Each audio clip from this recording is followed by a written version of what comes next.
Study point with NRC में आपका बहुत बहुत स्वागत है। आज मैं आपको कोणांक और मापांक यानी कोई भी कॉम्प्लेक्स नंबर होगा उसका आर्गुमेंट या एम्पलीट्यूड या मॉडुलस किस तरह से फाइंड करते हैं उसके बारे में आइए डिटेल से बात करते हैं। सबसे पहले बात करेंगे आर्गुमेंट या एम्पलीट्यूड। बात एक ही होती है यानी कोणांक किस तरह से किसी भी कॉम्प्लेक्स नंबर का ज्ञात किया जाता है। आइए बात कर लेते हैं। अगर कोई भी कॉम्प्लेक्स नंबर होगा उसमें x प्लस आयोटा वाई की फॉर्म में लिखते हैं, वो कॉम्प्लेक्स नंबर होता है। अगर मान लीजिए दोनों पॉजिटिव हैं, x is greater than zero और y is greater than zero, दोनों क्या है जीरो से बड़े हैं, तो अगर इसमें कोणांक की बात करेंगे, आर्गुमेंट की बात करेंगे, एम्पलीट्यूड की बात करेंगे, वो tan inverse y upon x आता है। साथ ही साथ अगर ये सेकंड प्लेन में लाई करता है यानी x का लेस देन जीरो है, y ग्रेटर देन जीरो है, इस टाइप का अगर हमें आर्गुमेंट निकालना है तो alpha equals to pi minus tan inverse y upon x निकलेगा।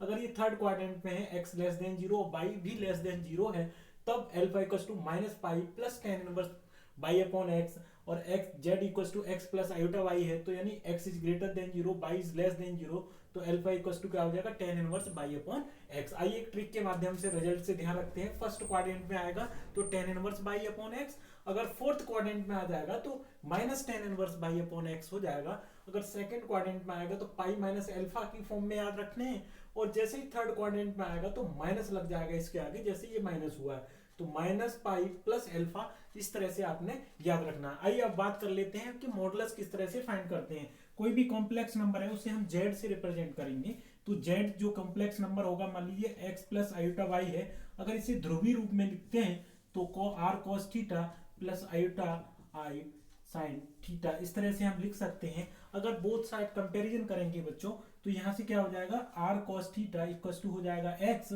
अगर यहाँ से हम r साइन थीटा निकालेंगे कंपैरिजन करके, उसका वैल्यू क्या आ जाएगा बाई के बराबर। अब दोनों को हम स्क्वायर करके सॉल्व करेंगे तो r स्क्वायर अगर cos स्क्वायर थीटा प्लस यहाँ से क्या आ जाएगा साइन स्क्वायर थीटा, यानी r स्क्वायर कॉमन हो जाएगा और ये हो जाएगा x square plus by square. दोनों को हमने वर्क करके ऐड कर दिया। अब जानते हैं cos स्क्वायर थीटा और sin स्क्वायर थीटा की वैल्यू कितनी होती है, 1 होती है, तो r स्क्वायर इक्वल टू हो गया x square plus by square. जब r का वैल्यू निकालते हैं इसे लिख सकते हैं x square plus by square, इसे हम मॉडुलस कहते हैं। ये हो गया हमारा मॉडुलस ऑफ z, यानी मापांक के नाम से जानते हैं। ये हमारा कॉम्प्लेक्स नंबर का क्या हो जाता है, मापांक। आइए एक प्लेन के माध्यम से समझते हैं। जैसे मान लीजिए ये कोऑर्डिनेट है, तो इस कोऑर्डिनेट के जो पॉइंट होंगे वो कितना होंगे, r cos theta into r sin theta, ये कोऑर्डिनेट होगा।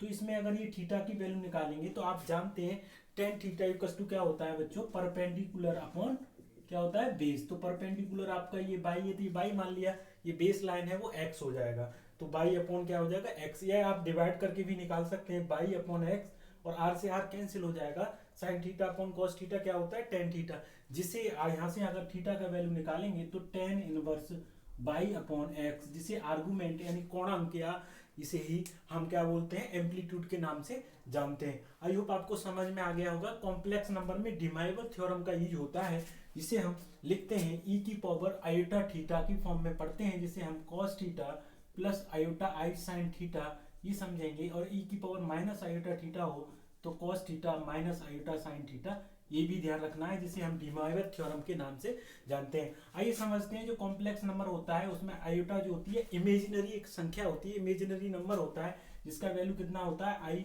स्क्वायर इक्वल्स टू -1 होता है। और क्यूब रूट के बाद समझेंगे, इसमें क्यूब रूट होते हैं तो ओमेगा क्यूब का वैल्यू क्या होता है 1, और 1 plus omega square will be 0। तो ये भी आपने ध्यान रखने हैं कि कहाँ कितना मान होता है। आई होप आपको समझ में आया होगा कि मॉडुलस किस तरह से ज्ञात करते हैं, आर्गुमेंट यानी कोणांक किस तरह से ज्ञात करते हैं। मिलते हैं नेक्स्ट वीडियो में। जय हिंद।